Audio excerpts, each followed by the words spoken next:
Hello everyone. आज मैं आप सभी को क्लास 11th हिंदी इलेक्टिव के मिड टर्म एग्जाम्स में जो आपके जो चैप्टर आने वाले हैं उसकी बहुत ही इजी समरी करवाने वाला हूँ। सारे चैप्टर एक ही वीडियो में आपके कवर हो जाएंगे। एक आप मान के चलो शॉर्ट समरी होगी जिससे आपको आइडिया लग जाएगा कि इस चैप्टर में क्या क्या है। क्योंकि लास्ट टाइम पे आपको पता है आप डेप्थ में जाके पढ़ने बैठोगे तो आप बहुत कंफ्यूज हो जाओगे, तो आपको ओवरव्यू मिल जाएगा इस वीडियो से हर चैप्टर का कि आपको क्या क्या उसमें बताया गया है। चैप्टर्स में सिमिलर वीडियो मैं आपकी काव्यखंड की भी बना दूंगा जितना सिलेबस आपका मिड टर्म में आने वाला है। तो चलिए वीडियो को आगे बढ़ाते हैं। तो भाई अगर आपको हमारी पीडीएफ डाउनलोड करनी है तो आप हमारा टेलीग्राम ग्रुप ज्वाइन कर लेना @class11ESP। ठीक है, यहाँ पे आपको क्या मिलेगा, एक तो पीडीएफ मिलती रहेंगी जो भी मैं आपको पढ़ाऊंगा, लेटेस्ट सारे अपडेट्स आपको मिलते रहेंगे इस ग्रुप पे, और जितने भी वीडियोस हम आगे बनाएंगे उनके लिंक आपको यहाँ पे मिलते रहेंगे। और आप हमारी वेबसाइट को ज़रूर विजिट करना eklavyastudypoint.com। यहाँ पे भी आपको नोट्स वगैरह क्विज वगैरह देखने को मिलते रहते हैं। ठीक है, यहाँ पे भी आप इसको ज़रूर विजिट करें। तो हमारा पहला चैप्टर ईदगाह है। ठीक है, प्रेमचंद जी ने इसको लिखा है और ईदगाह चैप्टर के अंदर क्या क्या बताया जा रहा है आपको एक ओवरव्यू मिल जाएगा ताकि आपको समझ आ जाए हाँ भाई पेपर में अगर यहाँ से कुछ आता है तो बना के मुझे कैसे लिखना है। तो ईदगाह एक प्रसिद्ध हिंदी कहानी है, बहुत फेमस कहानी है जिसे मुंशी प्रेमचंद जी ने लिखा है, जो कि बहुत ही बड़े साहित्यकार हिंदी भाषा के रहे हैं, आपको पता है। और ये कहानी एक गरीब और अनाथ बच्चे हामिद की है। तो मेन कैरेक्टर कौन है इसमें? हामिद है, जो अपनी दादी अमीना के साथ रहता है। तो एक इनकी दादी है और एक उसका पोता हामिद है। तो ये दो कैरेक्टर ही सबसे ज्यादा मेन है। तो बेसिकली इनकी पूरी कहानी एक गरीब परिवार के माहौल की है। बेचारे बहुत गरीबी में रहते हैं, बहुत परेशान रहते हैं और ईद का समय आने वाला होता है। तो मुख्य पात्र की अगर मैं बात करूं या आप कह सकते हो मेन कैरेक्टर की अगर मैं बात करूं तो वो हमारा हामिद है, जो कि 5 साल का गरीब लेकिन संवेदनशील और समझदार। एक तो ये सेंसिटिव है, बातों को समझता है। ठीक है, बातों को समझता है यानी कि ये बहुत ज़्यादा सेंसिटिव है और बहुत समझदार भी है और अपनी दादी से बहुत प्यार भी करता है। मतलब he loves his grand mother बहुत ज़्यादा, वो भी बहुत ध्यान रखती है हामिद का। और दूसरा कैरेक्टर अमीना जी का है, हामिद की दादी, जो उसे बहुत प्यार करती है और उसकी देखभाल भी करती है और वो हामिद की खुशी के लिए कुछ भी करने को तैयार रहती है। यानी कि उनको भी अपना पोता बहुत प्यारा है। हामिद को अपनी दादी बहुत प्यारी है, सिमिलरली उसकी दादी को उनका पोता हामिद बहुत प्यारा है। और देखते हैं आगे। अब यहाँ पे कहानी की भाई शुरुआत होती है, जो अपनी ईदगाह कहानी है। इसमें होता क्या है, कहानी की शुरुआत होती है एक छोटे से गांव से जहाँ 5 साल का हामिद अपनी दादी अमीना के साथ रहता है। ये फैक्ट मैं आपको ऑलरेडी बता चुका हूँ। हामिद के माता पिता का निधन हो चुका है, यानी कि उनके मम्मी पापा नहीं है, उसकी दादी ही उसे पाल रही है हामिद को। कहने का मतलब है जो गार्जियन है या जो भी उनकी देखरेख में वो रहता है। तो ईद का त्यौहार आने वाला है, आपको पता है इस्लाम धर्म में ये बहुत बड़ा त्यौहार है और गांव में सभी लोग बहुत एक्साइटेड हैं, बहुत उत्साह में हैं और सभी लोग चाहते हैं कि हाँ भाई हम भी ईद सेलिब्रेट करें, अच्छे से ईद सेलिब्रेट करें। तो हामिद की दादी जो अमीना है वो ईद की तैयारी करती हैं, लेकिन गरीबी के कारण उनके पास नए कपड़े और मिठाइयाँ नहीं हैं। तो हर कोई चाहता है भाई हमारा त्यौहार हम बहुत धूमधाम से अच्छे से मनाएं, नए कपड़े वगैरह पहने। लेकिन इनकी गरीबी इतनी ज़्यादा है कि ये नए कपड़े और नई मिठाइयाँ या मतलब बहुत सारी तरह तरह की मिठाइयाँ नहीं ला सकते। तो अमीना हामिद को समझाती है कि उसके माता पिता जल्दी स्वर्ग से लौट आएंगे, तब तुझे सब कुछ, ये जो भी हम मुसीबतें देख रहे हैं ये सब ठीक हो जाएगी। तो वो बच्चे का मन बहला रही है, बच्चे को ये कह रही है कि हाँ भाई सब ठीक हो जाएगा, सब ठीक हो जाएगा, जरूर तेरे माँ बाप स्वर्ग से आएंगे, जन्नत से आएंगे और वापस से सब कुछ अच्छा हो जाएगा। अब यहाँ पे मैं आपको बताऊंगा ईदगाह के बारे में। ईदगाह होता क्या है, ईदगाह में लोग करते क्या हैं, और इस चैप्टर का नाम भी ईदगाह है। ईदगाह का दृश्य, ईदगाह वो जगह है जहाँ सभी लोग नमाज पढ़ने जाते हैं और इसके बाद वहाँ पे मेला लगता है, जहाँ पर कई दुकानें होती हैं, जहाँ पर बहुत से खिलौने मिलते हैं, जहाँ पे मिठाइयाँ मिलती हैं, जहाँ पे झूले लगते हैं। तो हामिद के जो हामिद है उसके पास बहुत ही कम पैसे होते हैं, 3 पैसे मात्र उसके पास होते हैं। लेकिन वो सोचता है कि वो भी कुछ खरीद सके, यानी कि उसके पास सिर्फ 3 पैसे हैं भाई, और पैसे उसके पास नहीं है। उसका भी मन है कि भाई वो भी कुछ खरीदे, वो भी कुछ ले। और यहाँ पे होता क्या है, हामिद की खरीदारी शुरू होती है। तो ईद के दिन हामिद अपने दोस्तों के साथ ईदगाह में जाता है। ठीक है, हामिद जो है वो ईदगाह में जाता है। रास्ते में मिठाइयों और खिलौनों की दुकानों को वो देखता है और हामिद के दोस्तों के पास पैसे होते हैं और वे मिठाइयाँ और खिलौने खरीदते हैं, लेकिन हामिद के पास केवल 3 पैसे होते हैं।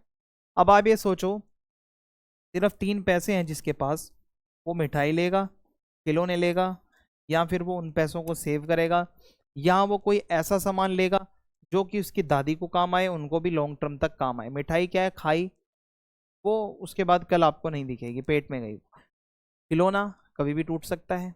लेकिन अब इसको दिमाग देखना अब इसका आगे चल के कि ये क्या करेगा। तो अब इसके सारे दोस्त ना इसको चिढ़ाएंगे, अरे देख हामिद मेरे पास ये खिलौना है, अरे देख हामिद मेरे पास वो खिलौना है, तेरे पास तो कुछ भी नहीं है। तो मेले में पहुंचने पर हामिद देखता है कि उसकी दादी रोज रोटियां बनाते समय अपने हाथ जला लेती हैं। तो वो थोड़ा सा ना सोचता है जब मेले में जाता है कि ये 3 पैसे को खर्च कैसे करूंगा। तो उसको उसकी दादी की याद आती है कि भाई मेरी दादी जब खाना बनाती है बेचारा, मतलब जब वो बेचारी खाना बनाती है तो उनके हाथ जलते हैं रोटियां सेकते समय। तो हामिद अपनी दादी के लिए एक चिमटा खरीदता है। देखो भाई मैच्योरिटी किसे कहते हैं। और ताकि उसका हाथ ना जले, अपनी दादी का हाथ जलने से बचाने के लिए वो एक चिमटा खरीदता है। उसके दोस्त तो बहुत मजाक उड़ाते हैं, पागल चिमटा खरीद रहा है, तो मेले में चिमटा खरीदने आया है। लेकिन हामिद इस बात की कतई भी परवाह नहीं करता। वो कहता है कि भाई मेरे को अपनी दादी को देखना है, ना कि इन दोस्तों को। तो वो वहाँ से मस्ती मजाक का शिकार होकर अपने घर पे किसी तरीके से पहुंचता है। दादी को जब वो ये सब चीज़ें बताएगा तो आप देखो क्या रिएक्शन होता है। तो जब हामिद घर लौटता है और अपनी दादी को चिमटा देता है तो पहले तो उसकी दादी नाराज होती है, अरे हामिद ये तो क्या लेकर आ गया, इन सब की क्या जरूरत थी, ये सब क्यों लाया। लेकिन जब हामिद बताता है कि उसने चिमटा ही क्यों खरीदा तो उसकी दादी की आंखों में आंसू आ गए। पहले तो दादी को लगा ये चिमटा क्यों लेके आया है, उसको समझ नहीं आया, उसने सोचा खिलौना समझ के लाया होगा। बाद में हामिद ने बताया, दादी आप खाना बनाते हो, आपके हाथ जल जाते हैं, आप बहुत परेशान होते हो, तो आपको मैं परेशानी में नहीं देख सकता, इसी वजह से मैं ये चिमटा लेकर आया हूँ, और मैं बहुत मतलब प्यार करता हूँ आपसे। तो वो हामिद के प्यार और समझदारी से अमीना जो दादी हैं वो इतना प्रभावित हो जाती हैं, वो उसको गले लगा लेती हैं, आंखों आंखों में आंसू आ जाते हैं। तो ये पूरी की पूरी एक ओवरव्यू था ईदगाह कहानी का, कि बेसिकली ईदगाह का दृश्य, खिलौने विलौने उसके दोस्तों ने लिए, मजाक बनाया गया उसका, कि गरीबी का मजाक बनाया गया। उसके बाद वो किसी तरीके से चिमटा उसने लिया, वो अपने घर पे आया, अमीना दादी ने पूछा, उसने सबको समझाया। तो कहानी से संदेश ये मिलता है, प्यार और बलिदान। सबसे पहला मैसेज इस कहानी से हमें ये मिला कि हामिद का अपनी दादी के प्रति जो प्यार है और जो चिमटा खरीदने का बलिदान है, कि भाई एक बच्चा चाहता तो खिलौना भी खरीद सकता था, लेकिन उसने खिलौना ना खरीद कर उसने चिमटा खरीदा। तो ये दिखाता है कि सच्चा प्यार और बलिदान किसी भी वस्त्र या मिठाई से बढ़कर होता है। अगर आप सच्चा प्यार करते हो और अगर आप बलिदान दे सकते हो अपनी खुशियों का, तो वही असल में वस्त्र और मिठाइयों से भी ऊपर की चीज़ है भाई। और इस कहानी में गरीबी और संघर्ष के बारे में एक मैसेज दिया गया है, एक संदेश इसमें ये सेंड किया गया है कि कहानी गरीबों के जीवन का संघर्ष दिखाती है, कि उनका ईद का त्यौहार आने वाला है, उनके पास कपड़े नहीं है, नए नए कोई मतलब ऐसी मिठाई नहीं है। तो उनकी परिस्थितियों का जीवंत चित्रण इसमें किया गया है, कि उनकी जो सिचुएशन है, जिन परिस्थितियों में वो जी रहे हैं गरीब, हामिद और उसकी दादी की गरीबी के बावजूद भी वे अपनी छोटी छोटी खुशियों में ही खुश रहते हैं, संतुष्ट या सेटिस्फाइड रहते हैं। तो ये इसमें बताया गया है। मानवीय संवेदनाएं भी हैं, तो हामिद का अपनी दादी के प्रति संवेदनशील रहना और उसकी दादी का हामिद के प्रति प्यार दिखाना, तो इस कहानी को और मानवीय रूप देता है कि भाई हाँ, ह्यूमंस, एक ह्यूमैनिटी होती है, सभी लोग ये आपस में कितना हम इंसान जो है एक दूसरे से प्यार करते हैं। तो वीकेंड से मुंशी प्रेमचंद की कहानी ईदगाह मानवीय संवेदनाओं, प्रेम और बलिदान की एक कहानी है। ये कहानी हमें ये सिखाती है कि सच्ची खुशी महंगी चीज़ों में नहीं बल्कि दूसरों की खुशी में है। हामिद ने अपनी खुशी ना देखकर अपनी दादी की खुशी देखी, और सिमिलरली उसकी दादी भी उससे बहुत प्यार करती है। तो हामिद का अपनी दादी के प्रति प्यार और उसकी संवेदनशीलता हमें अपने रिश्तों को और भी अधिक समझदारी और संवेदनशीलता से निभाने की प्रेरणा देता है। हमें एक ये प्रेरणा मिलती है, हमें अपने रिश्ते को समझना चाहिए। अगर आपकी भी दादी है तो आप भी उनको खुश करो, आपकी भी मदर है तो आप भी अपनी मदर के लिए एक छोटे छोटे एफर्ट्स करो, उनके लिए कभी कुछ ले जाओ, तो बहुत अच्छा लगेगा। तो ये इस कहानी से हमें जो है एक संदेश मिलता है।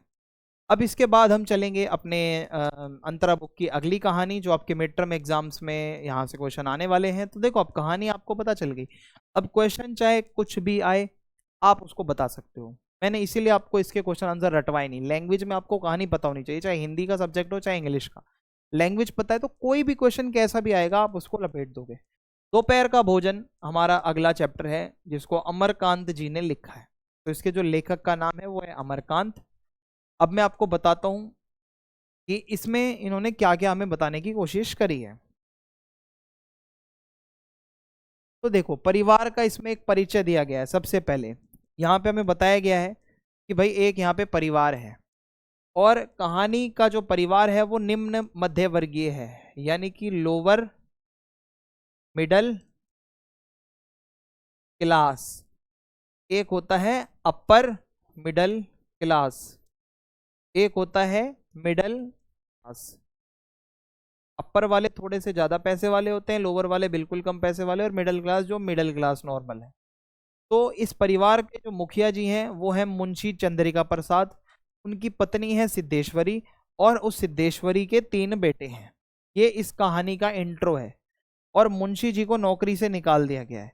तो इस कहानी का बैकग्राउंड कुछ इस तरीके से तैयार होता है कि एक निम्न मध्य वर्गीय, एक lower middle class family, Munshi ji वहां के हेड हैं, परिवार के मुखिया हैं चंद्रिका प्रसाद जी, और उनके 3 बेटे हैं और पत्नी है सिद्धेश्वरी।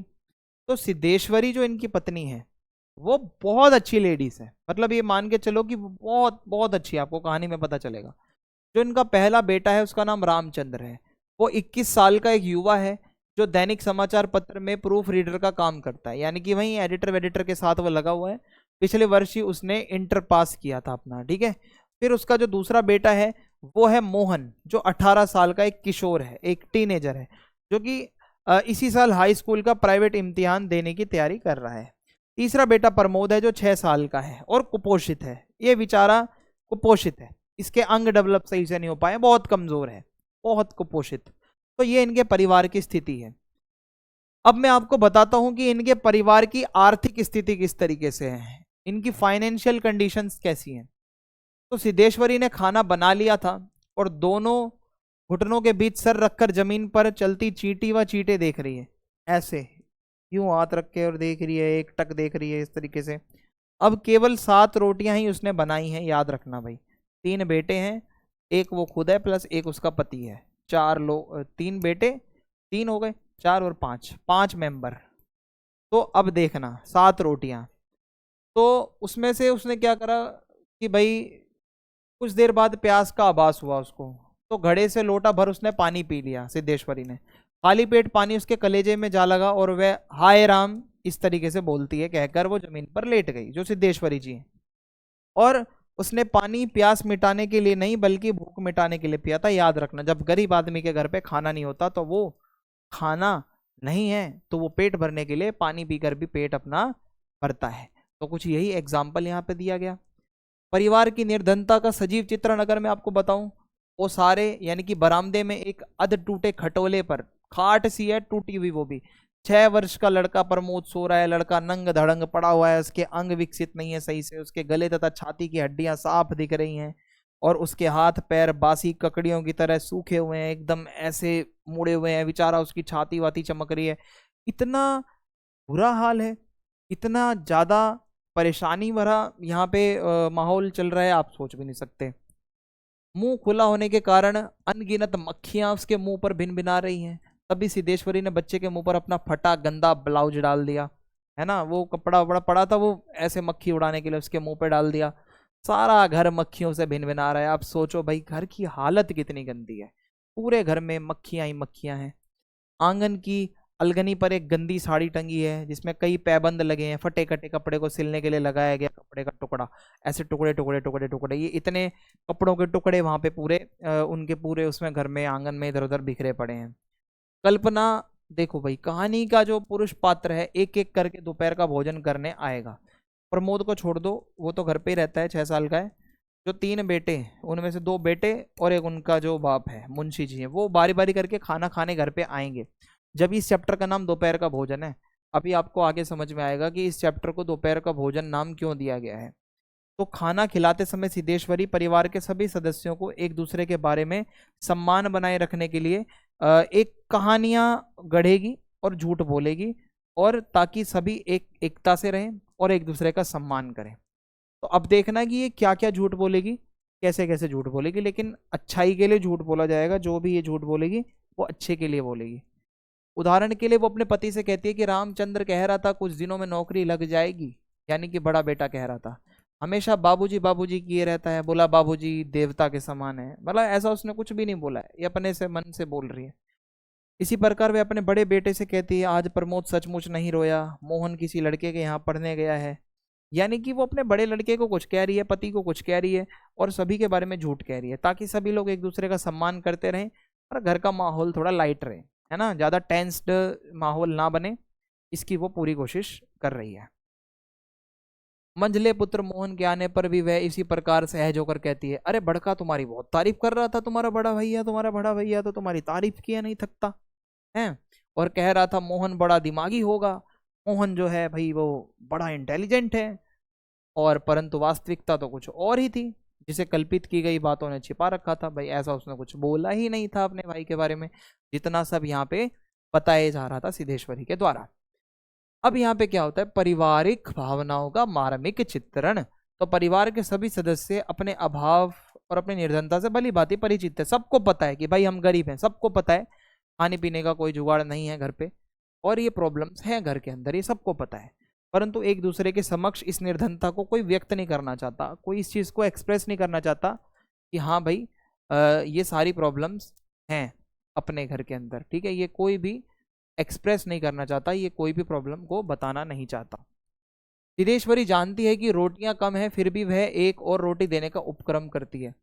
तो पता है कि 7 ही रोटियां बनी हैं, उसमें से भी वो पूछ रही है, अरे और रोटी चाहिए क्या, और रोटी चाहिए क्या, जबकि उनको पता है कि रोटियां हैं ही नहीं। और तो उसी की भांति मुंशी रामचंद्र और मोहन भी भूखे होने पर भी पेट भरने का नाटक कर रहे हैं, कह रहे जी नहीं नहीं नहीं हमारा पेट भरा हुआ है, नहीं जी नहीं हमारा पेट भरा हुआ है, हमें और कुछ भी नहीं चाहिए, आप ही खाओ, ठीक है। तो उन सभी को भली भांति ये पता है कि सभी के लिए 2-2 रोटियां हैं, यदि उनमें से एक भी ज्यादा ले ली तो दूसरे को भूखे रहना पड़ेगा, सबको पता है ना, सबको पता है भूखा रहना पड़ेगा भाई अगर आपने एक्स्ट्रा रोटी खा ली। तो सिद्धेश्वरी यहाँ पे जो भावुक है, उसका इतना मर्म स्पर्शी दिल छूने वाला एक चित्रण यहाँ पे किया गया है कि मुंशी जी के खाना खाने के बाद सिद्धेश्वरी उनकी झूठी थाली लेकर चौके की जमीन पर बैठ गई, जहाँ पे चूल्हा होता है वहां बैठ गई, और बची हुई दाल को कटोरे में उड़ेल दिया, फिर भी वह पूरा नहीं भरा।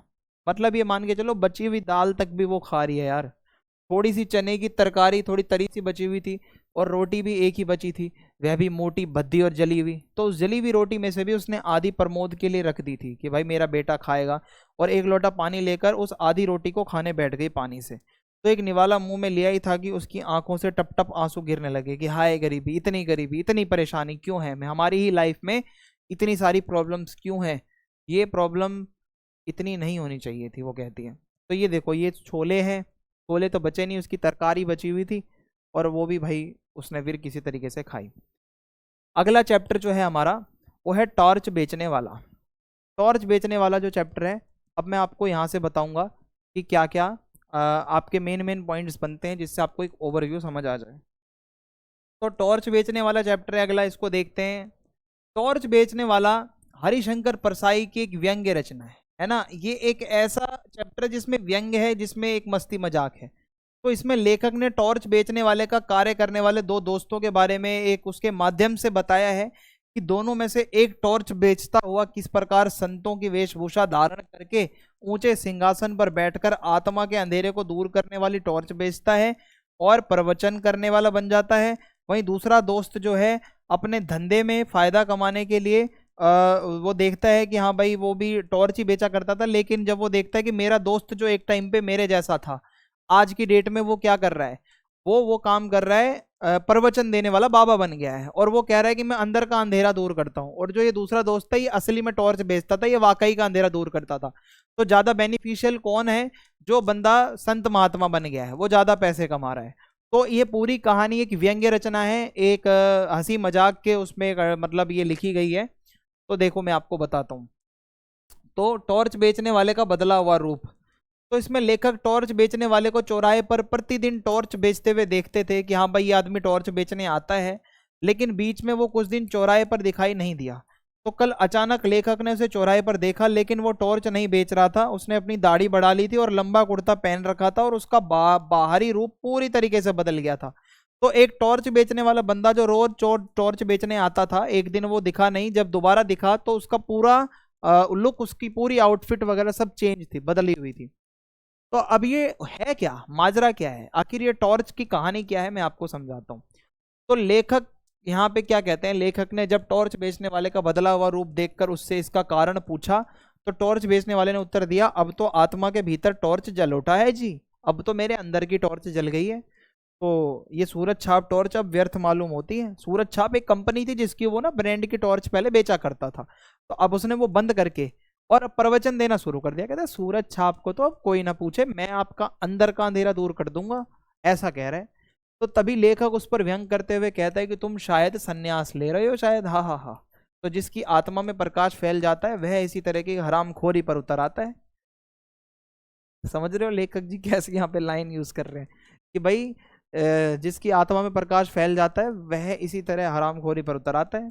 क्या साहूकारों ने ज्यादा तंग करना शुरू कर दिया था क्या, क्या चोरी के मामले में फंस गए हो, आखिर बाहर का टॉर्च भीतर आत्मा में कैसे घुस गया भाई तुम्हारा, कैसे घुस गया, ये इनसे पूछा जा रहा है।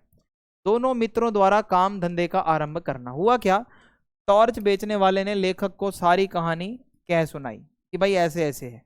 तो वह लेखक को बताता है कि 5 साल पहले मैं अपने मित्र के साथ निराश एक जगह पर बैठा था। दोनों भाई, हम दोनों दोस्त बैठे थे आज से 5 ईयर बैक, और हम वहां पे बैठे हुए ये कह रहे थे, हमारे सामने आसमान को छूता एक ही सवाल था, पैसे कैसे पैदा करें, मनी कैसे आएगी, पैसा कहाँ से आएगा। परंतु भरसक प्रयास करने के बाद भी हमें कोई उत्तर नहीं मिला।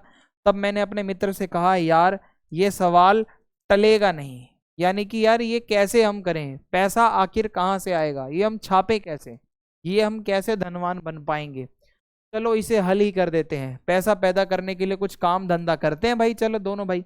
उसी समय दोनों मित्र अलग अलग दिशाओं में अपनी अपनी किस्मत आजमाने निकल पड़े और 5 साल बाद दोनों ने वहीं मिलने का वादा किया। बोला चलो प्रॉमिस करते हैं कुछ ना कुछ काम धंधा करेंगे, 5 साल बाद यहीं आकर मिलेंगे, देखेंगे कौन कितना कमा रहा होगा उस टाइम पे, है ना, पता चल जाएगा। तो टॉर्च बेचने की कला हमारा अगला टॉपिक है। तो टॉर्च बेचने वाला टॉर्च बेचने के लिए चौराहे या मैदान में लोगों को इकट्ठा करता था और बहुत नाटकीय ढंग से कहता था, आजकल सब जगह अंधेरा छाया रहता है, रातें बेहद काली होती हैं, अपने हाथ ही नहीं सूझते, पता ही नहीं चलता कौन किधर है। तो फिर वो कहता है, आदमी को रास्ता नहीं दिखता, वह भटक जाता है, उसके पांव कांटों से बिंध जाते हैं, कांटा लगता है, वो गिरता है, उसके घुटने लहूलुहान यानी कि खूना खून मतलब खूनम खून हो जाते हैं, शेर और चीते चारों तरफ घूम रहे हैं, सांप जमीन पर रेंग रहे हैं, अंधेरा सबको निगल रहा है। अंधेरे को आपको ठीक करना है तो आपको कहीं ना कहीं ये थोड़ा सा भाई अंधेरे को दूर करना पड़ेगा, और इसके लिए आपको टॉर्च वगैरह लेनी पड़ेगी मेरी, तो आप मेरी टॉर्च लीजिए आके। तो अंधेरा घर में भी है, आदमी रात को पेशाब करने उठता है और सांप पर उसका पांव पड़ जाता है, तो ये भी एक समस्या है, सांप उसे डस लेता है और वो मर जाता है, ये भी एक समस्या है। तो इस तरह जब टॉर्च बेचने वाले की बातें सुनकर लोग अंधेरे से डर जाएंगे ना, इतनी सारी बातें बोल रहा है भाई, कोई भी डरेगा, कभी सांप काट रहा है, कभी कोई मर रहा है, कभी जानवर आ रहा है।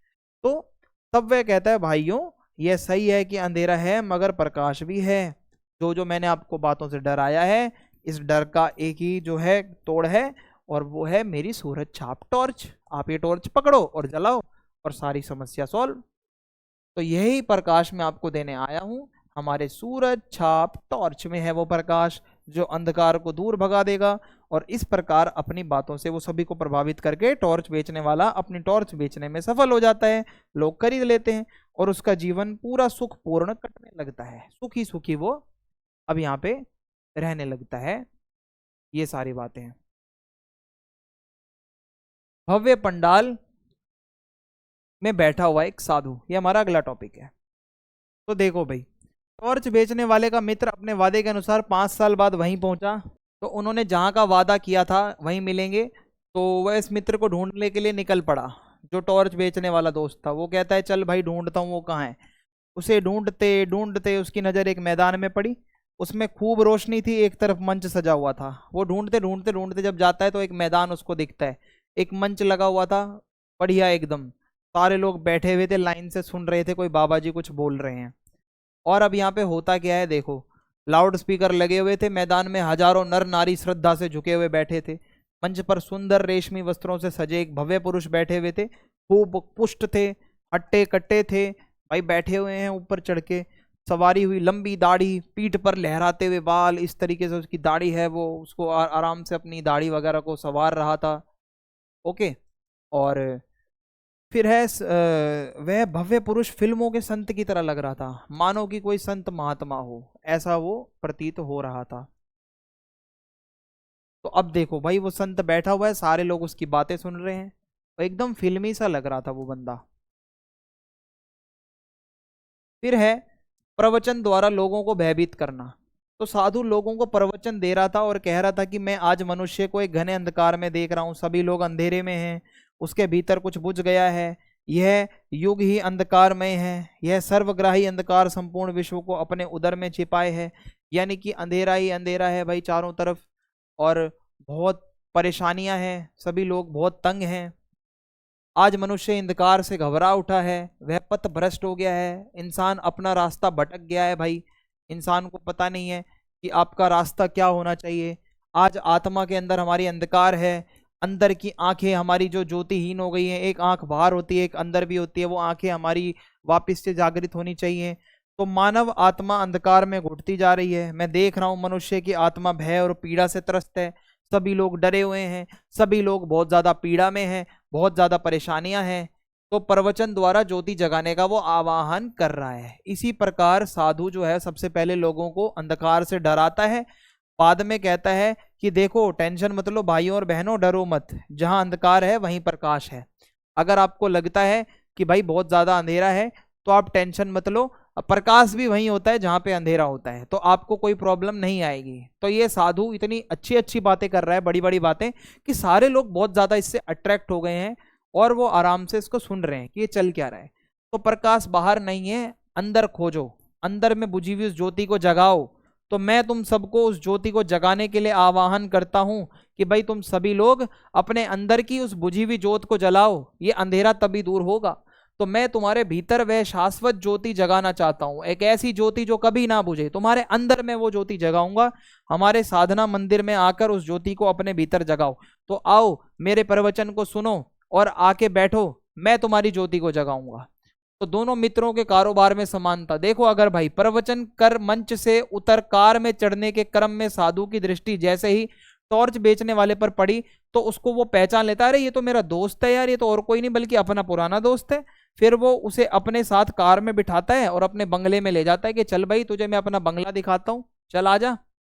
तो वहां पहुंचकर दोनों मित्र विगत 5 वर्षों के दौरान क्या क्या उन्होंने किया, लास्ट 5 ईयर्स उनके कैसे कैसे बीते, इसके ऊपर वो बातचीत करते हैं।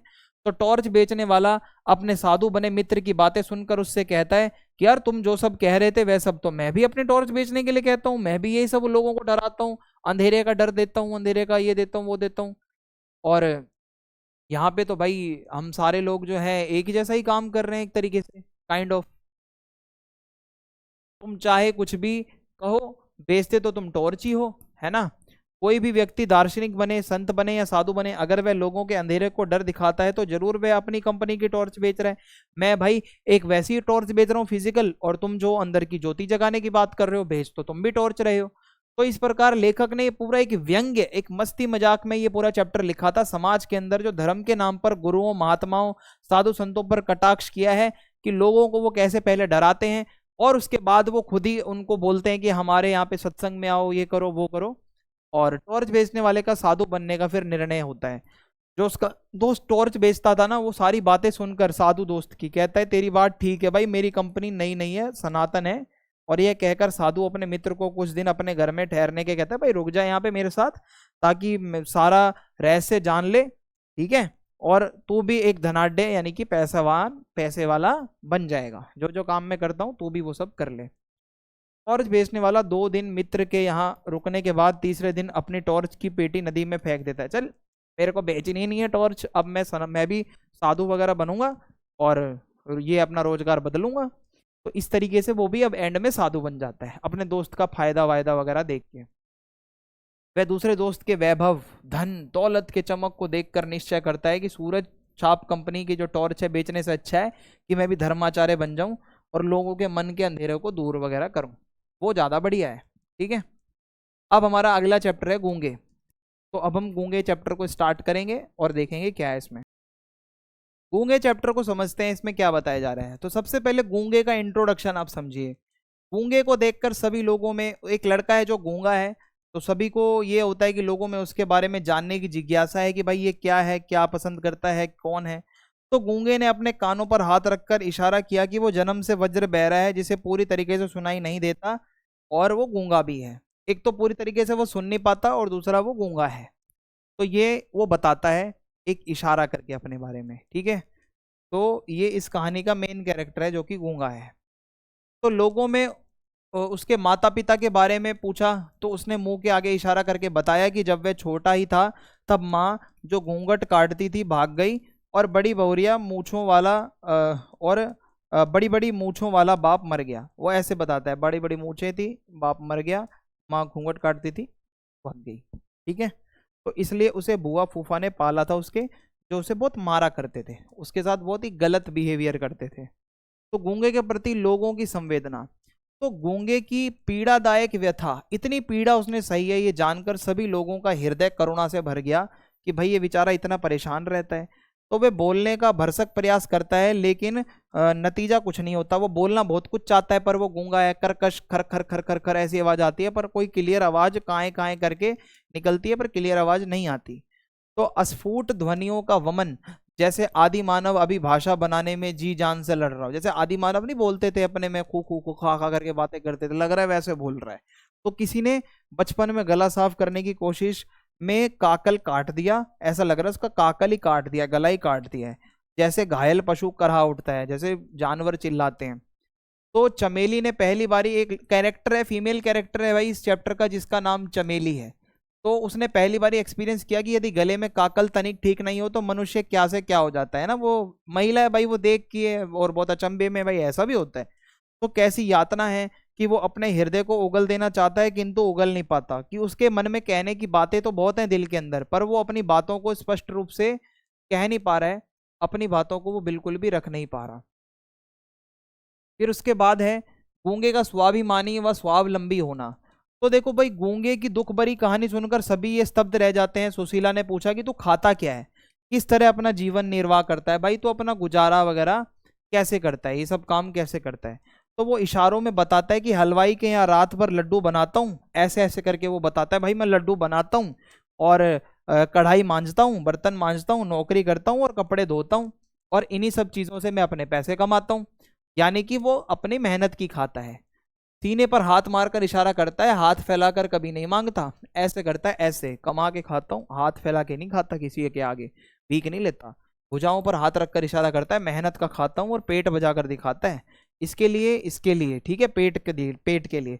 गूंगा यह भी बता देता है कि आप यदि इन इशारों को करेंगी तो मैं घर के सारे काम कर सकता हूँ। अगर आप ठीक है मेरे को ये सारे काम दे दोगे, मैं कर लूंगा जो भी इशारे में बताओगे। तो चमेली उसको नौकर रख लेती है अपने यहाँ पे। तो होता क्या है भाई यहाँ पे कि गूंगा अपने गजब के इशारों से अपने भाव विचारों को व्यक्त करता है। वह दूध ले आता है, कच्चा मंगाना हो तो थन काटने का इशारा कर दो, भाई कच्चा दूध लाना है तो ऐसे ऐसे कर दो, और ओटा हुआ मंगवाना है तो हलवाई जैसे एक बर्तन में ऐसे ऐसे कर दो कि अगर आपको वो ऐसे करके बता दो वो वैसा वाला ले आएगा, तो उसको वैसा बताना पड़ेगा। साग मंगवाना हो तो गोल गोल कीजिए या लंबी लंबी उंगली दिखा कर समझाइए, ऐसे ऐसे भाई हमें साग चाहिए तो साग वो ले आएगा, ठीक है। और उसके बाद चमेली उससे अत्यंत बहुत ही अट्रैक्ट हो जाती है, प्रभावित होती है, और पूछती है कि हमारे यहाँ रहेगा। गूंगे ने हाथ से इशारा किया, क्या देगी, क्या यहाँ पर अगर मैं रहूंगा तो मुझे उसके बदले में क्या मिलेगा। तो चमेली ने उसे 4 रुपए और खाना देने का प्रस्ताव दिया कि मैं तुझे 4 रुपए दूंगी, खाना दूंगी। तो गूंगा उसके प्रस्ताव को स्वीकार कर लेता है कि चल ठीक है भाई, 4 रुपए मिलेंगे, है ना, साथ में खाना भी मिलेगा, ओके। तो गूंगे का घर से भाग जाना तथा चमेली का क्रोधित होना। तो गूंगा चमेली के घर रहने लगता है। बच्चों के चिढ़ाने का वो बहुत बुरा नहीं मानता था, बच्चे उसको चिढ़ाते रहते थे गूंगा गूंगा कहकर, किंतु जगह जगह नौकरी करके भाग जाने की उसकी आदत अभी गई नहीं थी। वो एक जगह टिकता नहीं था, टिकता था फिर भाग जाता था। तो एक दिन अचानक वह छुपके से घर से निकल पड़ा। जब चमेली ने उसे पुकारा गूंगे, तब कोई उत्तर नहीं आया उसकी तरफ से। भाग गया होगा, चमेली के पति ने उदासीन स्वर में कहा, भाग गया होगा, भागने की आदत है, भाग गया होगा। चमेली को कुछ समझ नहीं आया कि वो क्यों भागा। वह रसोई घर में जाकर मनी मन उसे नाली का कीड़ा कहते हैं, नाली का कीड़ा, एक छत उठाकर सर पर रख दी, फिर भी मन ना भरा। नाली का कीड़ा, उसको बहुत उल्टा सीधा बोलती है वो। जब चमेली खाना पकाकर बच्चे समेत खुद भी भोजन कर लेती है, तब गूंगा लौट आता है और भूखा होने का इशारा करता है। तो तो चमेली 2 रोटियां उसकी ओर फेंक देती है, ले पकड़। उसे खा लेने के बाद चिमटा लेकर उसकी खूब खबर लेती है और वो घर से भागकर कहाँ गया था, चल बता। तो गूंगा पीठ पर चिमटा पड़ने पर भी नहीं रोता, क्योंकि उसे अपने अपराध का भान था। भाई उसको पता है कि हाँ भाई मैंने ये गलती करी है, ये काम मैंने गलत किया है, ये काम जो है मुझे नहीं करना चाहिए था। यह देख चमेली की आंखें भर आती हैं, तब गूंगा भी रो पड़ता है। तो इस घटना के बाद गूंगे के भागने और पुनः लौट आने का क्रम जारी रहता है। कभी वो भागता है, फिर वो आता है, फिर वो पिटता है, तो ये काम उसका चलता ही रहता है। तो चमेली सोचती है कि गूंगे ने घर से भागकर भीख मांगी होगी, कि भाई वो यहाँ घर से भाग गया, पक्का कहीं ना कहीं उसने भीख वगैरह मांगने चला गया होगा, यही करेगा वो। गूंगे की सहनशीलता व कृतज्ञता, ये हमारा अगला टॉपिक है। तो एक दिन चमेली का बेटा बसंता उसे चपट जड़ देता है, यानी कि एक थप्पड़ खींच के मारता है उसका बेटा गूंगे को, परंतु गूंगा बसंता पर पलटवार नहीं करता और रो पड़ता है। उसके रोने की कर्कश की आवाज सुनकर चमेली वहां आ जाती है। तो बसंता के ये कहने पर कि गूंगा उसे पीटना चाहता था, वो उसका बेटा उल्टा झूठ बोल रहा है। पहले तो उसने उसको रैपट मारा, उसके बाद वो ये कह रहा है कि इसने उल्टा मुझे मारा है। तो चमेली गूंगे पर ही गुस्साती है, क्यों रे। चमेली के भाव भंगी मां समझकर गूंगा उसका हाथ पकड़ लेता है, ऐसे हाथ पकड़ लेता है। तो चमेली घृणा से हाथ छोड़ती है, हाथ छोड़ मेरा, और जाकर रसोई में जुट जाती है। तो रोटी पकाती हुई वह सोचती है कि गूंगा बसंता से अधिक बलशाली है, फिर भी उसने उस पर हाथ नहीं उठाया। मेरे बेटे ने उसको मारा होगा, और मेरा हाथ पकड़कर शायद वो मुझे बताना चाहता था कि वो निर्दोष है, उसने मेरे बेटे को नहीं मारा था, लेकिन मैंने गलती करी उसको खरी खोटी सुनाकर। तो चमेली को ये सोच विस्मय होता है कि गूंगा शायद ये समझता है कि बसंता उसके मालिक का बेटा, इसीलिए उसने हाथ नहीं उठाया, वरना बसंता को वो कब का नाप देता, एक ऐसे मारता उल्टा, और वो बसंता भी नीचे था। तो इस तरह गूंगा अपने आश्रयदाता जो उसका मालिक है उसके प्रति बहुत सहनशील है, कृतज्ञ है, वो सुनता है सबकी, ठीक है, वो किसी पे हाथ नहीं उठाता। गूंगे को घर से बाहर निकालना। तो एक दिन घृणा से विशुद्ध होकर चमेली गूंगे से पूछती है कि क्या उसने चोरी की है। तो इस पर गूंगा चुपचाप सिर झुका लेता है। चमेली सोचती है शायद अपराध स्वीकार कर कर दंड दिए बिना ही गूंगे को सुधारा जा सकता है। तो मतलब एक बार उससे पूछा जाता है। तो इस तरीके से भाई गूंगा अपना चुपचाप से सिर झुका लेता है, जो मैंने आपको बताया। और शायद चमेली भी यही सोचती है कि शायद उसने अपना जो है अपराध स्वीकार कर लिया है, और दंड दिए बिना ही गूंगे को सुधारा जा सकता है। हाथ पकड़कर उसे घर से बाहर निकल जाने का इशारा किया जाता है कि भाई बाहर चले जाओ। फिर आवेश में आकर वो कहती है, रोज रोज भाग जाता है, पत्ते चाटने की आदत पड़ गई है, कुत्ते की दुम क्या कभी सीधी होगी। तो वो उसको एक तरीके से टॉन्ट मारते हुए कहती है कि ये तो बिगड़ा हुआ लड़का है, ये बार बार भाग जाता है, नहीं रखना है हमें, जा तू इसी वक्त निकल जा, हमें तू चाहिए ही नहीं यहाँ पे। गूंगा समझ जाता है कि मालकिन नाराज होकर उसके मतलब उसको एक इशारा कर रही है कि तू घर से बाहर चला जा, ये वो कहना चाहती है, पर वह वहीं खड़ा रहता है। तब चमेली उसे हाथ पकड़कर दरवाजे से बाहर कर देती है। वो कहती है कि जा और बाहर को निकल जा। अत्याचार के प्रति गूंगे का विद्रोह। तो गूंगे के जाने के घंटे भर बाद ही शकुंतला और बसंता चिल्लाकर अम्मा अम्मा पुकारने लगते हैं। जैसे ही गूंगा जाता है तो वो सब कहते हैं कि अम्मा अम्मा। तो गूंगा लहू लुहान घर के दरवाजे पर सिर रखकर कुत्ते की तरह चिल्ला रहा था। उसका एकदम पूरा खूनम खून हो रखा था, पूरा होलिया उसका, सारे लोग आ जाते हैं, इकट्ठे हो जाते हैं। उसे सड़क पर लड़कों ने बहुत पीटा था गूंगे को, क्योंकि गूंगा होने के चलते उसे दबना स्वीकार नहीं था।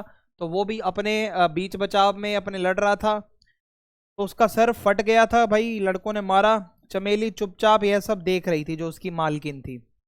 तो ये देखने वाले लोग जो चुपचाप खड़े होकर तमाशा देखते हैं, इन्हीं पे ही तो ये कटाक्ष किया गया है कि हम सब समाज में जो गलत होता है वह भी देखते हैं और उसके खिलाफ आवाज नहीं उठाते। तो हम भी एक तरीके से गूंगे ही तो हैं। तो इसमें ये क्या बताया जा रहा है कि वह सोचने लगती है कि आज ये गूंगे कितने रूपों में इस संसार में व्याप्त हैं, जो न्याय अन्याय की परख करने के पश्चात भी अत्याचार के विरुद्ध आवाज नहीं उठा पाते। जब आप अपनी आंखों से अत्याचार होते हुए देख रहे हो और उसके खिलाफ आप अगर आवाज नहीं उठा रहे हो, तो आप भी तो एक गूंगे की कैटेगरी में ही आओगे। अब हमारा अगला चैप्टर है अंतराल बुक से मकबूल फिदा हुसैन जी का, जो चैप्टर आपके सिलेबस में आया हुआ है, हुसैन की कहानी। तो मकबूल फिदा हुसैन की आत्मकथा है, हुसैन की कहानी अपनी जबानी। उसका एक अंश है बड़ौदा का बोर्डिंग स्कूल, उनके विद्यालय जीवन से जुड़ा हुआ जो पहला पार्ट है। और बड़ौदा का वह स्कूल जहां हुसैन जी ने चित्रकारी का जो उनके अंदर का अंकुर था वो फूटा, लोगों को पता चला कि वो इतने बड़े चित्रकार भी बन सकते हैं। तो आज उनके ऊपर सभी गर्व करते हैं। दूसरा पार्ट जो है कहानी का वो रानीपुर बाजार का है, यहाँ पे जहाँ हुसैन जी को व्यापार की ओर मोड़ा जा रहा था उनके परिवार के द्वारा, किंतु उनकी चित्रकारी का जादू एक अलग ही राह तलाश रहा था और अंत में पिताजी की रोशन ख्याली ने उन्हें एक महान चित्रकार बना दिया। पहला पार्ट था जो उनके स्कूलिंग लाइफ से रिलेटेड था, जहाँ पे पता चला कि उनको ड्राइंग वगैरह पेंटिंग वगैरह आती है। सेकंड पार्ट में उनके चाचा वाचा सब चाहते थे कि ये व्यापारी बने, ये मार्केट की समझ रखे, लेकिन उसके पिताजी ने उनको सपोर्ट करा, तभी वो चित्रकार बन पाए। तो इस आत्मकथा के माध्यम से लेखक का उद्देश्य ये सब बताना है कि यदि प्रतिभावान बच्चों को विकास का सही अवसर और सही दिशा मिल जाए तो जीवन सार्थक हो जाए। जिस बच्चे में प्रतिभा है, जिस बच्चे में स्किल्स हैं, अगर उसको सही डायरेक्शन दी जाए तो वो हमेशा आगे बढ़ेगा। मकबूल को बोर्डिंग स्कूल भेजने का उद्देश्य क्या था, देखो। तो मकबूल यानी कि जो लेखक हैं, उनको अपने दादा से बहुत प्यार था और बहुत लगाव था। तो दादाजी का जब देहांत हो गया तो उसके बाद उनकी याद में वो बहुत खोया ही रहता था। दिन भर अपने दादा के कमरे में बंद रहता था, दिन भर दादा को याद करता रहता था। तो सोता भी था तो दादा के बिस्तर पर, और वही भूरी अचकन ओढ़े जैसे दादाजी के बगल में सोया हुआ हो। तो वो किसी ना तो किसी से बातचीत करता था, ना ही उसका अन्य किसी कार्य में मन लगता था। यानी कि ना तो वो किसी से बात कर रहा है, ना उसका किसी चीज में मन लग रहा है। तो मकबूल के पिता से ये सब देखा नहीं जा रहा था। कि पापा कहते हैं यार इसका कुछ तो करना पड़ेगा, ये बच्चा मेरा डिप्रेशन में चला जाएगा। तो वो बालक मकबूल का परिवेश बदलना चाहते थे, एनवायरनमेंट, जिससे उसका गुमसुम रहना खत्म हो जाए और वो अपने वास्तविक जीवन में लौट आए। तो पिताजी ने उसे बड़ौदा के एक ऐसे स्कूल में भेजने का निर्णय लिया जहां छात्रावास में रहन सहन की सुविधा भी उपलब्ध हो, यानी कि जहां पे हॉस्टल वगैरह हो, जहां पे वो सभी के साथ रह पाए। तो पिताजी ने उसके चाचा को हुक्म देते हुए कहा, इसे बड़ौदा छोड़ाओ, वहां लड़कों के साथ इसका दिल लग जाएगा। तो पढ़ाई के साथ मजहबी तालीम, यानी कि थोड़ा रिलीजन के बारे में सीखेगा, रोजा रखना, नमाज पढ़ना, अच्छा आचरण, ये सारी की सारी चीजें, पाकिजगी यानी कि क्या चीजें पाक है, क्या नापाक है, क्या सही है, क्या गलत है, ये सब सीख जाएगा। तो इसको बोर्डिंग स्कूल छोड़ना चाहिए। अब मैं आपको बड़ौदा शहर के बारे में बताऊंगा। तो बड़ौदा साफ सुथरा शहर था, जहां हिज हाइनेस की 5 धातुओं से बनी घोड़े पर सवार मूर्ति भी एक लगी हुई है। तो मकबूल को महाराजा सियाजी राव के इसी आकर्षक शहर के सुलेमानी जमात के बोर्डिंग स्कूल में दाखिल कराया गया। सुलेमानी स्कूल में उसको डाला गया, मकबूल जी को, जहां पे उनका एडमिशन हुआ। इस स्कूल का संचालन जो भी पूरा होता था, उस सारा उसकी रिस्पॉन्सिबिलिटी का काम था नेशनल कांग्रेस और गांधी जी के अनुयायी गुजरात के मशहूर अरके तिहाल की ख्याति वाले GM हकीम अब्बास तैयब, ये इस पूरे स्कूल को चलाते थे। जो पूरा बोर्डिंग स्कूल था वो संभालते थे। तो गांधी जी के प्रभाव के कारण छात्रों के मुंडे सिर पर गांधी टोपी और बदन पर कुर्ता पैजामा पहनना अनिवार्य था। ये यूनिफॉर्म थी, बाल एकदम नहीं होते थे सर पे, और एक यूनिफॉर्म रहती थी। बोर्डिंग स्कूल के अध्यापक व अन्य कर्मचारी गण, तो इस स्कूल में मौलवी अकबर धार्मिक विद्वान थे, कुरान और उर्दू साहित्य की शिक्षा भी देते थे। केशवलाल गुजराती भाषा के जो है शिक्षक थे। Major Abdullah Pathan scout master थे। गुलजमा खान बैंड मास्टर थे। बावर्ची गुलाम की रोटियां तथा बीवी नरगिस का सालन गोश्त भी लेखक की स्मृति में बसा हुआ है। जब वहां का बावर्ची इतनी बढ़िया बढ़िया रोटियां बनाता था, है ना, हॉस्टल वगैरह में जहाँ वो रहता था। और इसके अलावा बीवी नरगिस का जो सालन होता था वो बहुत अच्छा था। मकबूल के फ्रेंड सर्कल में कौन था? तो मकबूल को जिस बोर्डिंग स्कूल में भेजा गया वहां उसकी दोस्ती 6 लड़कों से हुई। आगे चलकर उसके उन्हीं दोस्तों में से मोहम्मद इब्राहिम, गौहर अली जो डभोई का इत्र व्यापारी था, अरशद सियाजी रेडियो की आवाज जो बना आगे चलकर, तो हामिद कंबर हुसैन कराची जहां पहुंचा। तो ये उसकी फ्रेंड मंडली थी, मित्र मंडली थी, जो हर कोई अपने अपने लेवल पे आगे बढ़ गया था। अब्बास जी अहमद मोती की तलाश में कुवैत जा पहुंचा। अब्बास अली फिदा बंबई पहुंच मस्जिद का मेंबर बन गया। अपने अपने कार्य क्षेत्र में अलग होते हुए भी लेखक मकबूल की स्मृतियों में सभी दोस्त बसे हुए थे। यानी कि सभी की फील्ड अलग हो गई, पर थे वो सारे के सारे एक फ्रेंड सर्कल के। मात्र 2 वर्ष की मित्रता जीवन भर दिल की निकटता बनी रही। यानी कि एक तो डिस्टेंस होता है पर दिल की दूरी कभी नहीं बढ़ी। वो डिस्टेंस था तो बस डिस्टेंस का डिस्टेंस था। फोटो खिंचवाने का शौक, तो लेखक जो है मकबूल जी मदरसे के सालाना जलसे का वर्णन करते हुए बताते हैं कि यहाँ सिर्फ खास मेहमानों और उस्तादों का ग्रुप फोटोग्राफ होता था। वे लड़कों की भीड़ में खड़े मौके की तलाश में थे। जैसे ही लुकमानी ने फोकस जमाया और रेडी कहा, वे दौड़कर ग्रुप के कोने में खड़े हो गए और इस तरह उस्तादों की बिना इजाजत उन्होंने अपनी बहुत सी तस्वीरें भी खिंचवा ली। तो इनको बहुत शौक था। मकबूल की प्रतिभा का उजागर होना। तो मकबूल जी अपने विद्यालय में जो गतिविधियां होते थे वो बताते हैं कि मैंने हाई जंप में पहले स्थान पाया, फर्स्ट आया था। फिर इसके अलावा मैं दौड़ में फिसड्डी था, ज्यादा अच्छा नहीं था। एक दिन मोहम्मद अतहर जो ड्राइंग मास्टर थे, उन्होंने ब्लैक बोर्ड पर एक बहुत बड़ी चिड़िया का चित्र बनाया और सभी लड़कों को बोला अपनी अपनी स्लेट पर ये चिड़िया का चित्र तुम भी नकल करके बना के दिखाओ। तो मकबूल ने हूबहू वैसी ही चिड़िया अपनी स्लेट पर बना डाली और ऐसा प्रतीत हो रहा था मानो ब्लैक बोर्ड से चिड़िया उतरकर उसकी स्लेट पर आ बैठी हो, ऐसा लग रहा था उसको देख के। इसी प्रकार गांधी जयंती के अवसर पर कक्षा शुरू होने से पहले मकबूल ने गांधी जी का पोर्ट्रेट ब्लैक बोर्ड पर बनाया था। अब्बास तैयब जी इस चित्र की जीवंतता को देखकर प्रसन्न हो गए कि भाई गांधी जी की इतनी बढ़िया पोर्ट्रेट बनाई है, मानो वो रियल हो, रियलिस्टिक हो, जीवंत हो। मकबूल की ड्राइंग व पेंटिंग के प्रति अभिरुचि। तो रानीपुर बाजार में चाचा मुराद अली जो पहलवानी करते थे, वो उनके बड़े भाई फिदा ने एक जनरल स्टोर की दुकान खुलवाई। जब मकबूल की छुट्टी होती थी तो उन्हें भी बोला जाता था दुकान पर बैठो ताकि बिजनेस के कुछ गुण सीखो, किंतु वो दुकान दुकान पर बैठे बैठे भी स्केच बनाता रहता था जो मकबूल था, क्योंकि उनके अंदर ड्राइंग का, स्केचिंग का, ये सब का बहुत शौक था। जनरल स्टोर के सामने से रोज गुजरने वाले मेहत रानी का, गेहूं की बोरी उठाने वाले मजदूर की पेंच वाली पगड़ी का, पठान की दाढ़ी और माथे पर सिजदे के निशान का, बुर्का पहने औरत और बकरी के बच्चे आदि का भी स्केच उन्होंने बनाया। तो आप सोचो कि भाई मेहत रानी का, गेहूं की बोरी उठाने वाले मजदूर का, पठान की दाढ़ी का, उन्होंने कोई स्केच नहीं छोड़ा, एक से एक स्केच बनाए, बहुत बढ़िया बढ़िया। जनरल स्टोर के ठीक से ना चलने पर कपड़े की दुकान खुलवाई गई। जब कपड़े की दुकान भी नहीं चली तो तोपखाना रोड पर एक आलीशान रेस्टोरेंट खुलवाया गया, रेस्टोरेंट बनाया गया। मकबूल इन सभी जगहों पर आकर बैठता तो था, लेकिन उनका सारा जोर ड्राइंग और पेंटिंग और स्केचिंग पर ही रहता था। वो फिजिकली बैठा होता था पर उनका माइंड जो होता था वो ड्राइंग और स्केचिंग की तरफ रहता था।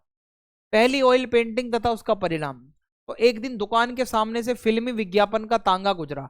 एक एक एडवर्टीजमेंट चल रही थी फिल्म की, तो मकबूल ने सोचा कि इस विज्ञापन की ऑयल पेंटिंग बनाता हूं, ये जो भी चल रहा है ना पूरा प्रमोशन में, इसकी एक बढ़िया ऑयल पेंटिंग बनाऊंगा। पिताजी तो उन्हें व्यापारी बनाने के सपने देख रहे थे, भला वे रंग क्यों दिलाते, वो कहता है ऑयल कलर चाहिए मुझे, ऑयल पेंटिंग करनी है।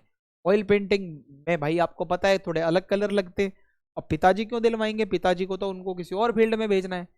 तो इस फिल्मी विज्ञापन के पोस्टर ने मकबूल को इस कदर प्रेरित किया कि उसने स्कूल की अपनी 2 किताब बेचकर ऑयल कलर की 2 ट्यूब खरीद ली, जिससे वो पेंटिंग करने वाले। और पहली पेंटिंग चाचा की दुकान पर ही बैठ के उन्होंने बनाई। जब चाचा ने उस पेंटिंग को देखा तो वो बहुत गुस्से में आ गए, लेकिन मकबूल के पिताजी उस पेंटिंग को देखकर इतने खुश हो गए कि उन्होंने गले से लगा लिया अपने बेटे को कि मेरे बेटे तो इतनी बढ़िया स्केचिंग करता है। फिर है मकबूल की बेंद्रे साहब से भेंट। जिस समय मकबूल इंदौर सराफा बाजार के करीब तांबे पीतल की दुकानों की गली में लैंडस्केप बना रहे थे, वहीं बेंद्रे साहब भी ऑन स्पॉट पेंटिंग करते हुए मिले। तो एक दिन की बात है जब वो ऐसा लैंडस्केप कुछ बना रहे थे, तो मकबूल उनकी पेंटिंग की तकनीक से काफी प्रभावित हुए कि वो कितनी अच्छी तरीके से पेंटिंग करते हैं। तो इस मुलाकात के कारण ही मकबूल अक्सर बेंद्रे के साथ लैंडस्केप पेंट करने जाया करते। तो बेंद्रे जी को वो बहुत अच्छा अपना आइडल मानते थे, हाँ भाई वो जैसी टेक्निक यूज करते हैं मैं भी वैसे यूज करूंगा। तो वो बहुत बढ़िया बढ़िया लैंडस्केप्स बनाया करते थे जो देखने में बहुत सुंदर लगते थे। आप मेरे पीछे देख रहे हो, ये भी एक काइंड ऑफ लैंडस्केप है। मॉडर्न आर्ट का पहला क्रांतिकारी कदम। तो सन 1933 में बेंद्रे जी ने कैनवास पर एक बहुत बड़ी सी पेंटिंग घर में पेंट करना शुरू करी। तो इस पेंटिंग का नाम बैग बांड था, बैग बांड। और इस पेंटिंग पर बेंद्रे जी को बम्बई आर्ट सोसाइटी ने चांदी का मेडल भी दिया था। तो हिंदुस्तानी मॉडर्न आर्ट का ये पहला क्रांतिकारी कदम था। और इसी तरीके से कुछ अरसे बाद बेंद्रे जी बड़ौदा पहुंचकर फैकल्टी ऑफ फाइन आर्ट के डीन भी बन गए। तो सोचो बेंद्रे जी का सफर कितना अच्छा रहा है, पहले इन्होंने कैनवास पे बनाना शुरू किया, फिर बढ़िया बढ़िया पेंटिंग्स बनाई, मॉडर्न आर्ट को ही आगे ले गए, फिर ये डीन तक बन गए, ठीक है, फाइन आर्ट्स के फैकल्टी के। मकबूल के घर बेंद्रे। तो बेंद्रे के डीन बनने के बाद भी मकबूल उनके पास जाते रहते थे। एक दिन बेंद्रे जी को अपने घर बुलाकर उन्होंने अपने अब्बा से मिलवाया।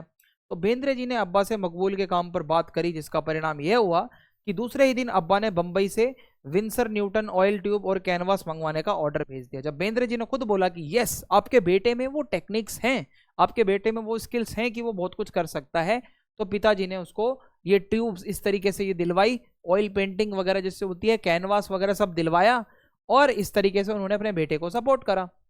दिस इज कैनवास, ठीक है, ये कैनवास है, ये दिलवाया। तो पिताजी की स्वच्छंदतावादी सोच थी भाई। आज मकबूल को इस बात पे आश्चर्य हो रहा था कि उनके पिता ने मौलवियों के पड़ोस में रहकर भी अपने पुत्र को चित्रकला के लिए प्रोत्साहित किया। आपको बता दूं, इस्लाम धर्म में चित्रकारी करना मना है। बहुत बहुत बहुत मुश्किल से ही कोई एक दो चित्रकार होंगे।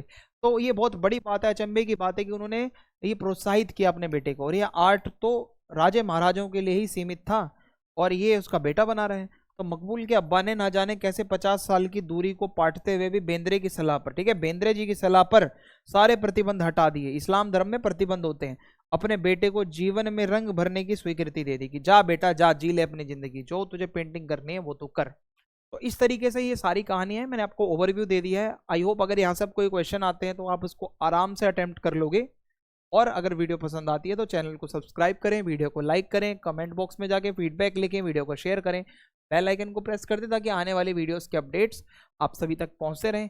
जय हिंद, जय भारत।